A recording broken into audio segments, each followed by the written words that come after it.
Okay, sorry for the poor lighting, first off. Second off, here is a project that I just completed. The DC input jack on this Toshiba was damaged. I just replaced the jack, and please keep in mind, I did not chisel all that plastic out. That's just what I had to work with.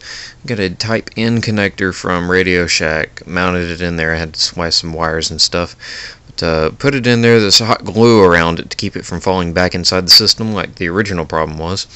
And the DC jack for the charger was all foobar, so I went around it with some electrical tape and some hot glue to keep it in place. Of course, I had to replace this connector as well with the Type N from Radio Shack.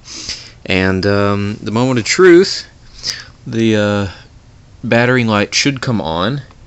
We plug it in. Yay! And of course the battery's dead. It's plugged in. Yay! We has working. Woot. Anyways, we're gonna turn it on real quick.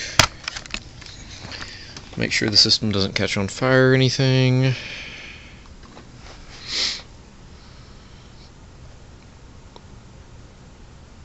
Awesome.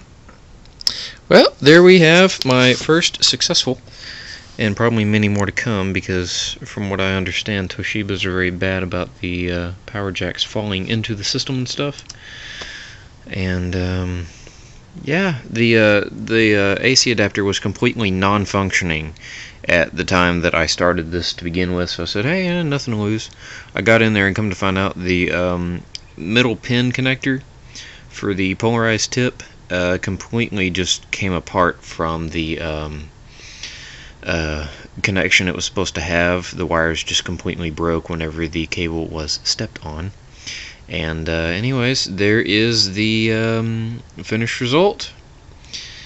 Appearance was not a priority. Functionality was. Otherwise, I'd have done a much better job on all the hot glue and everything.